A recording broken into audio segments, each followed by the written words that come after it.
Tenemos ya conexión con el señor Hugo Robles. Él ha sido titulado como héroe de la democracia. Y candidato a la presidencia. Candidato a la presidencia. Bueno, hay que ver cómo va también el proceso, ¿no? Tienen hasta septiembre para poder inscribir los candidatos. Sí, ya estamos conectados. Señor Robles, ¿qué tal? Buenas tardes. Bienvenidos a Agenda Política PYME. Bueno.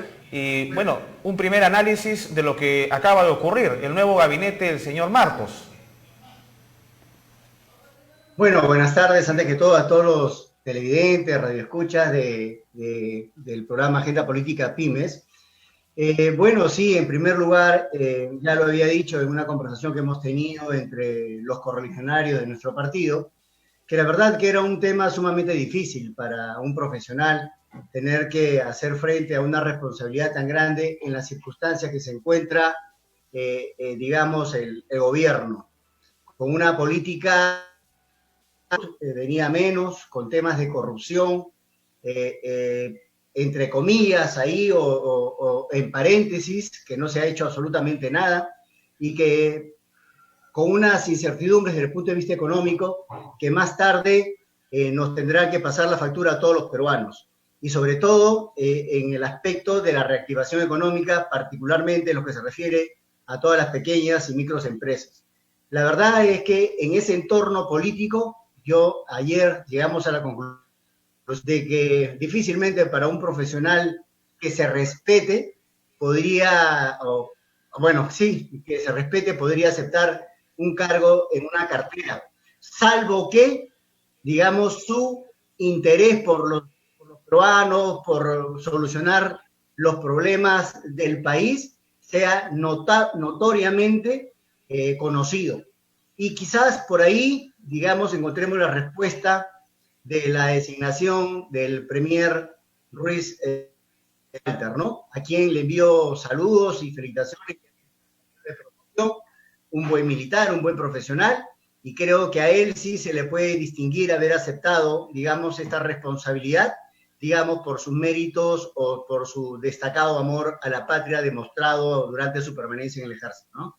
Entonces, definitivamente, y esto, si analizamos un poquito más, es consecuencia de otras cosas, ¿no? Como ya en algún momento también ya lo he expresado, cuando elegimos entre las dos opciones que tuvimos para elegir a nuestro presidente, estábamos entre el cáncer o el SIDA. Y no sé si ganó el cáncer o el SIDA, pero si ganó el cáncer, al SIDA lo tuvimos en el Congreso. Y eso se quiso solucionar cerrando un congreso que a la final los congresistas iban a partir de las mismas canteras.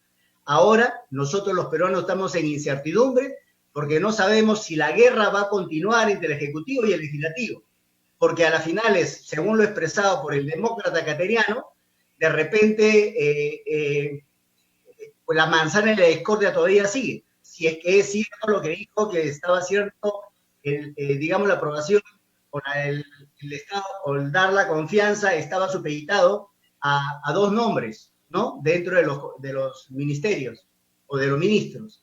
Entonces, nosotros los peruanos todavía hay que ver, porque si el legislativo mantiene su posición y no se ha dejado intimidar por los medios de comunicación disque democráticos, seguramente van a mantener su posición y seguirá la guerra, ¿no?, entre el Ejecutivo y el Legislativo, salvo que retroceda y le dé ahora la confianza, ¿no? Entonces, en realidad estamos en una incertidumbre, pero yo no diría crisis política nacida a partir de este rechazo al gabinete de Cateriano, sino que venimos en crisis ya desde que, en primer lugar, cayó pues PPK, asumió Vizcarra, vino la pandemia, hizo un frente, se le calificó a la pandemia de guerra, y como guerra la vienen perdiendo, ¿no? Entonces, definitivamente que estamos en una situación difícil. Según una encuesta realizada el día de ayer, el 40% de los peruanos considera que el actual Congreso es similar al Congreso ya disuelto. ¿Qué le parece la gestión en las últimas semanas de nuestros parlamentarios? Bueno, habiéndole negado el voto de confianza confianza y dando declaraciones como esta es una respuesta política para Martín Vizcarra. Y bueno, ahora hace unos minutos se ha pronunciado Vizcarra llamando a Pacto Perú y que uno de los principales acuerdos va a ser combatir la pandemia. Bueno, sinceramente yo creo que bastante benevolentes con un 40% al Congreso, cuando el pronóstico desde de un análisis político serio vendría a ser que tendría que ser más de lo mismo. Porque, imagínense, se convocó a elecciones congresales, pero los de la corrupción parten de los mismos partidos políticos existentes, o sea, tradicionales, del continuismo, de corrupción. Entonces, definitivamente por ahí no estaba por ahí no estaba la solución al problema. Ahora, digamos que el Congreso de alguna manera quiere hacer eco del sentir de la población mayoritariamente, y lo que se ve es hechos muy concretos que ha podido solucionar el Ejecutivo, pero porque no hay esa vocación de servicio, no hay esa vocación de querer solucionar los problemas que verdaderamente nos están poniendo en jaque desde el punto de vista político.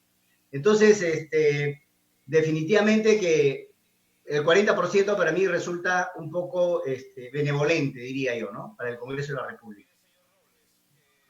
Bueno, usted es candidato presidencial, el Partido Perú Integración Total, vamos a hablar en unos minutos de eso, pero yo voy un poco más allá en esta situación. O sea, es un gobierno que está terminando, es el último año, en una pandemia que no se ha controlado porque siguen aumentando las cifras y hay intereses de todos lados. Ayer se cuestionaba con la negativa del señor Cateriano intereses subalternos por bancadas que están afiliados a temas educativos y universitarios.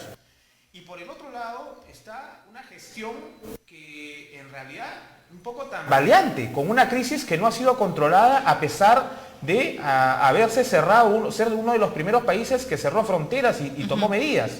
Entonces, toda esta situación nos hace distraer de lo que realmente es importante, que es el tema sanitario, ¿no? Y cómo se juegan estos intereses, porque, bueno, pones a un primer ministro que te va a defender en este año electoral que se viene, ¿no? Para tratar de distraer, y por parte del Congreso están también en una competencia de quién saca proyectos de ley más populistas, sin sustento técnico. Uno aprueba la OFP, el otro la ONP, el otro no quiere inmunidad, el otro plantea la inmunidad. Entonces es un debate realmente muy complicado que a estas alturas en el Perú no estamos para eso. ¿Qué opinas sobre este panorama realmente catastrófico que yo podía señalar en nuestro Perú con 221 muertes lamentables de peruanos hoy en día? Mire, muchas gracias. En primer lugar, por favor, yo soy candidato del partido político Perú Integración. Otro Perú Integración Total es otro partido que pretende inscribirse, que le han dado el kit después que nosotros, no sé por qué razón, porque hay bastante similitud con el nuestro. Yo soy de Perú Integración. De Perú Integración Total es el general Bobbio, si no me equivoco. Entonces, mire, sí, no se le puede pedir peras al olmo. Ya decía yo en la conversación que hemos tenido, de que este Congreso es producto, ¿no? Claro, de una vacancia o una destitución de un Congreso, pero lo dieron los partidos políticos donde estos congresistas han participado, muchos de ellos han comprado su curul. ¿Qué significa eso? Hemos cambiado en algo la política, la forma de hacer política, la forma de poder llegar al Congreso, de ninguna manera.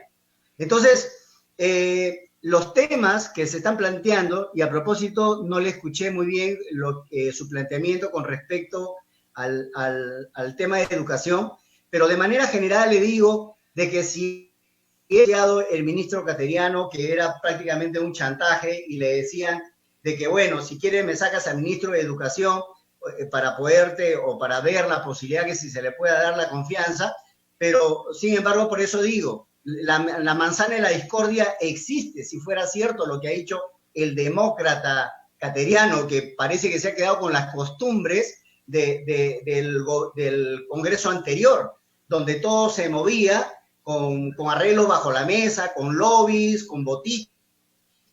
Yo me pregunto, si él es un demócrata, ¿por qué tenía que conversar y cuáles son los temas que tiene que conversar con los congresistas antes de? Entonces, definitivamente le estaba buscando algo. Y en esas negociaciones, ¿sobre qué van a hablar? Sobre el estado de confianza. Y cuando se habla sobre el estado de confianza, se abre con nombres, con ministros que deben ser aprobados. Y lógicamente, dentro de la visión del Congreso, de los congresistas, le dice, bueno, este señor de esta cartera, la otra señora o señorita de la cartera no está. Entonces, ¿qué más quiere? Con esos datos que le dan, porque ¿para qué se lobby entonces? Entonces, ¿o para qué va a buscar? Entonces, si tienen esos datos que le da el Congreso y él va y presenta con el mismo Congreso, con los mismos ministros, presenta su gabinete, pero la respuesta era obvia, ¿no? Entonces, y ahora estamos en lo mismo, salvo que el Congreso haya reculado en su pretensión porque si le hacemos caso a Cateriano, que la manzana de la discordia era el ministro, pues el ministro de Educación sigue ahí. Entonces, por eso lo probable o lo que se avecina es que siga la guerra. Y además, bueno, con respecto, yo creo que está bien claro a estas alturas del partido, ¿no? Nosotros fuimos los primeros en entrar a un confinamiento, a un estado de emergencia. Se le declaró a la lucha contra el COVID una guerra, perdóneme, pero que ha dejado muchos sinsabores, o al menos para los estrategas militares, por supuesto, digamos, muy grande le quedó eso de guerra. Entonces, definitivamente el fracaso es a la luz o sea, no es que uno quiera, digamos, hablar mal del gobierno, ni maletear a nadie, ni disponer a nadie tampoco, pero es evidente el fracaso total. Entonces, y no solamente eso, no solamente por el manejo, sino por los temas de corrupción, del cual el señor Vizcarra se declaró el aladid de la lucha contra la corrupción. Por Dios, nada más lejos que eso. La reactivación, otro tema que tendrá que pasar, que tendrá que responder, porque esto ha significado, ¿qué cosa? Muertes. Esto se ha trasladado de muertes. Muchas personas por el COVID y otras personas por falta de atención médica en otro tipo de enfermedades. O sea, y eso, si usted le pone una de las razones de peso, la corrupción y el mal manejo, porque ahí hemos visto felizmente a un ministro que ya salió, que estaba imponiendo más su perfil antes que ser un negociador frente a un problema tan grande que significó o que significa hasta ahora la pandemia. Entonces, definitivamente que el futuro cercano no es muy halagüeño para los peruanos, porque si el Congreso se mantiene firme en sus convicciones, lo más probable es que también rechace este gabinete, ¿no? ¿Y a usted qué le ha parecido el cambio del ministro Ruggiero de Trabajo y, bueno, la ratificación del señor Martín Benavides en la cartera de Educación? Bueno, con respecto al ministro de Trabajo, habían razones más que suficientes demostradas a través del perfil que el señor guardaba, que era, pues, cuando menos, no era el más recomendable con ese currículo que tenía, porque evidentemente, pues, hay una, digamos, prejuicio ya de que aquí se estaría jugando intereses de las grandes empresas, del empresariado. Entonces, por ese lado, hablando de una reactivación económica, creo que tenía lógica el reclamo. En cuanto a lo del ministro de Educación, a mí me parece hasta ahora un poco antojadiza la manera como es que se le dice, no me gusta este ministro, ¿no? Porque también detrás de todo ello hay un tema por el tema de la SUNEDO. Entonces, definitivamente que las cosas no se manejan de esa, sino si yo la señalo es porque el demócrata cateriano fue lo que enfatizó, que le habían condicionado la aprobación o la confianza con ciertos nombres o teniendo que sacar ciertos nombres. Entonces, a mí me parece, pero desgraciadamente eso es lo que tenemos en la política, lobbies, conveniencias, y la verdad es que frente a un fracasado proceso es decir, un fracasado lucha contra el COVID, nepotismo, favoritismo por todos lados, definitivamente que cualquier cosita, como en este caso, el ministro de Educación tiene sus... vamos a tirarnos abajo este gabinete.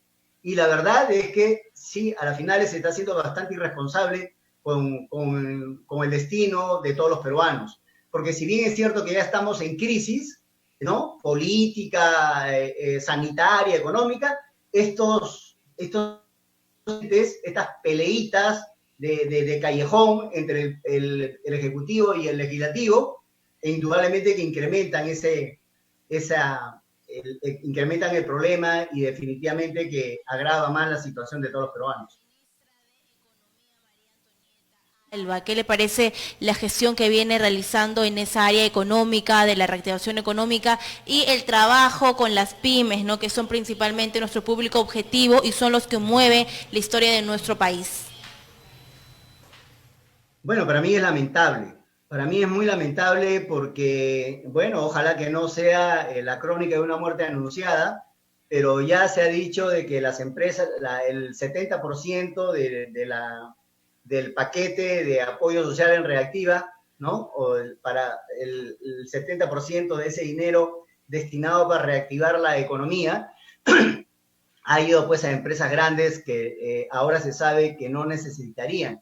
Y pareciera, todavía hay comentarios, hay ya, ¿no? Cuando el río suena porque piedras trae, se escucha que esas empresas habrían sido, digamos, manejado ciertas argucias para poder, de alguna manera, quedarse con ese dinero sin tener que retribuirle al Estado. Ojalá que solamente eso quede en el ámbito de especulaciones negativas, pero que, como señalamos la política de Estado frente a las pymes, ración tremenda. Porque si bien es cierto, nosotros conocemos de que la informalidad es algo nocivo en la economía de cualquier país, pues aquí en el Perú resulta algo totalmente diferente. Porque escuchaba la vez pasada un economista de Alemania que decía que el Perú es un cuadrapléjico que camina desde el punto de vista económico. Es un cuadrapléjico que camina. ¿Por qué? Porque esa informalidad que nosotros que tenemos acá soluciona el problema al Estado peruano. Y la economía nuestra, si se mantiene o se mantenía hasta antes de la pandemia y hasta antes de los manejos irresponsables que están viendo ahora, porque se está distribuyendo el erario nacional, la riqueza de todos los peruanos, a diestra y siniestra. Y me refiero a esto porque se está yendo y permitiendo actos de corrupción, de malas compras, de manejos que verdaderamente mucho de una administración adecuada o idónea en favor de todos los peruanos. Entonces, definitivamente, aberrante para mí la forma como es que se viene queriendo reactivar al país, porque sabemos que el 70% está en esa informalidad y yo creo que por ese lado ha tenido que manejarse los créditos de otra manera. Por ejemplo, acá tenemos las cajas municipales, tenemos Mi Banco, que viven siempre prestándole dinero a aquellas personas que muchas veces no pueden sustentar sus ingresos, pero no les fallan y con eso han crecido esos bancos y con eso han crecido las cajas municipales. Sin embargo, los bancos grandes no, solamente a los que pueden justificar su patrimonio, los ingresos de su negocio. Y esas son las medianas y las grandes empresas. Bueno, esperemos puede que, digamos, los peruanos, siempre apelo a ello, porque siempre hay una mujer con el hijo a la espalda, de gorniz, o hay un taxista que ha sido capaz de pagar hasta el doble de precio por una herramienta de trabajo. Yo creo que esos peruanos que saben trabajar no bajarán la guardia y contra todo pronóstico saldremos adelante. Lo único que tenemos que hacer verdaderamente si un gobierno quiere acelerar este crecimiento es desterrar a todos los rateros que hay en la política, a todos los rateros que hay en los gobiernos. Desterrar a esos rateros significa realizar muchas reformas y a eso es lo que viene mi siguiente pregunta. Usted está como un posible candidato presidencial, esto va a ser hasta que se inscriba. con el partido que están formando, Perú Integración, y usted maneja un concepto, partido político bien peruano, Perú Integración. ¿Qué se tiene que plantear a estas alturas de forma concreta, de forma escueta, para mejorar todo este panorama, si usted estuviera en los zapatos del señor Martín Vizcarra? Hace rato que modificar el tema de inmunidad se ha tergiversado, se ha trastocado y se ha llevado también a defender lo indefendible, y son actos de corrupción. Necesariamente, desgraciadamente, la corrupción, los primeros delincuentes parten de la cúspide del poder, y me refiero a los presidentes de la República. De atrás para adelante, en los últimos 30 años, no hay un solo presidente que no esté involucrado en hechos de corrupción. ¿Qué cosa es lo que hay que hacer? Modificar la Constitución para que la inmunidad solamente está a hechos políticos o a hechos de decisiones que vayan con la... Perdón, pensé que me estaban interrumpiendo. Que vayan a solucionar los problemas que demanda el pueblo. Entonces, por ahí hay que corregir. ¿Qué cosa es lo que hay que hacer? Hay que tipificar algunos delitos de corrupción de funcionarios que se parecen mucho al de traición a la patria.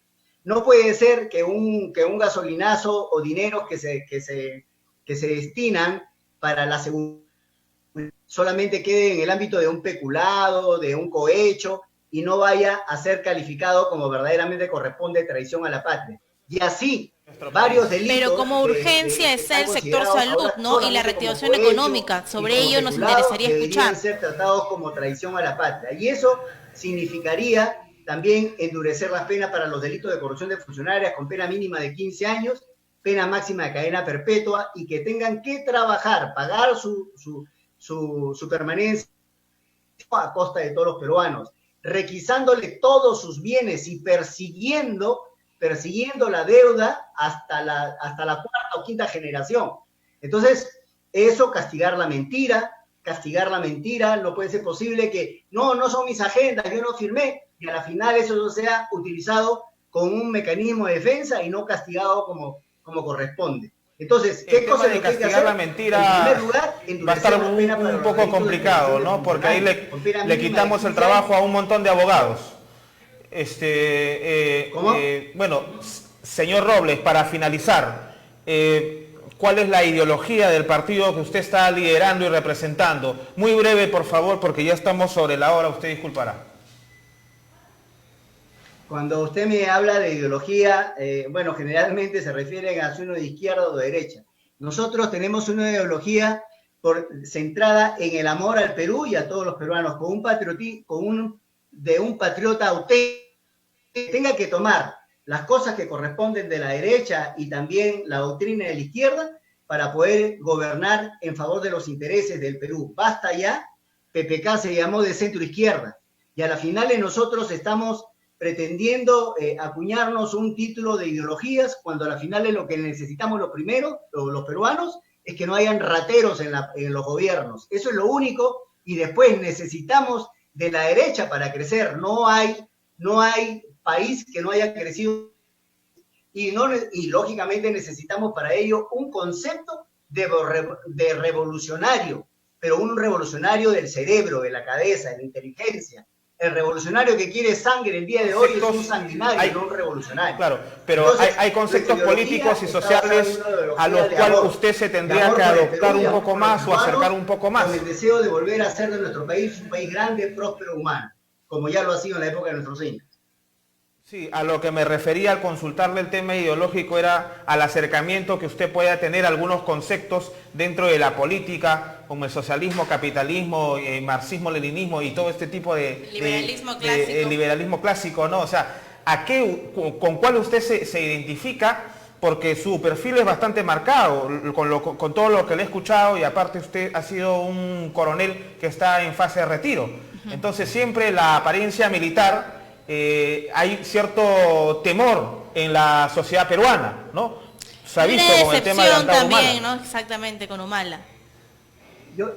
Mire, yo soy un demócrata, un republicano demócrata. Nuestra Constitución habla que el Perú es un país republicano, y cuando hablamos de una república estamos hablando necesariamente del empoderamiento de tres poderes del Estado: el ejecutivo, el legislativo y el judicial. Eso tiene que ser respetado.